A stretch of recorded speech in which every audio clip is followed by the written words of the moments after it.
Gabriel? It's happened to all of us, casually driving when a rock soars from the road and hits the middle of your windshield. Now you've got a crack and you need to get it fixed before it spreads. I'm here with Navajo medicine man Anderson Hosky. Anderson, can you please tell me a little bit about the golden eagle feathers you have in your hand and their importance to the Navajo medicine men? Gabe? Arizona PIRG is a consumer group that promotes transparency and stands up to powerful interests.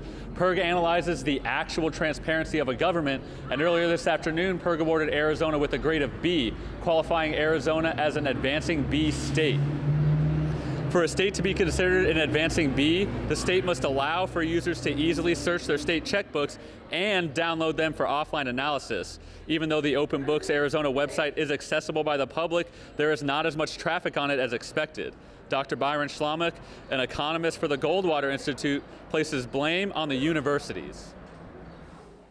Students ought to be all over the Open Books website, as well as the websites of other states, as well as the transparency websites of local government.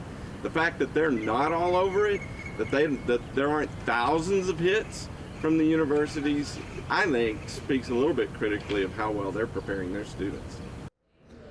PIRG says transparency is the first step to ensure that corruption is locked in the past and knowledge is the key to the future. For more information on how your state is spending their money, take a look at openbooks.az.gov. Live in downtown Phoenix, I'm Gabriel Cordoba, Cronkite News.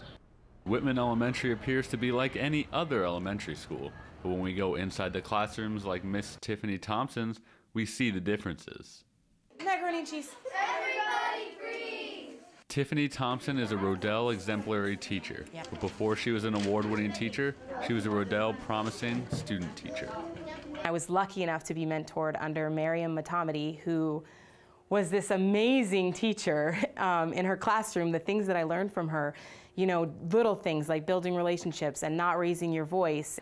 Tiffany has carried Miriam's quality teaching method to Whitman Elementary, where she now gets the opportunity to mentor and have a similar impact on Rodell exemplary student teachers like current ASU student Vanjie Briseño. I love Tiffany. She's really awesome. You can tell she's a strong teacher, and I feel like she's going to be a great mentor throughout the rest of my student teaching. For a teacher to be a Rodell exemplary teacher, they must be nominated by their school principal and do exceptional teaching at a high-needs school. Time. And if we're talking about time, we need numbers. I enjoy being at a high-needs school because I feel like these are kids that need the extra attention and need good teachers in the classroom to help them to be successful. Putting in extra hours on the weekends and after school are just a couple of the things Tiffany does to make her exemplary. Christopher Columbus, it's the name of a person. I'm going to highlight it. In Phoenix, I'm Gabriel Cordoba-Hawthorne, Cronkite News. In tonight's Across Arizona report, Cronkite News reporter Gabe Cordoba takes us to Apache County and the town of Window Rock to see what makes this zoo a treasure trove of tradition. You won't find giraffes and elephants and things here, but you will find black bears and mountain lions and bobcats. Home to more than 50 species and 100 total animals, the Navajo Nation Zoological and Botanical Park is the only Native American-run zoo in the country. Each animal in the zoo is important to the Navajo people. And the nice thing about the Navajo Zoo is that it's unique in that we are probably one of the few, if only, zoos in the country that can really speak about the traditions and the importance of these animals to the Native people here. Each animal's enclosure contains a sign with the Navajo name and a story about the animal. While the animals help connect the Navajo people to their heritage, McKissick says the zoo is necessary for the animals as well.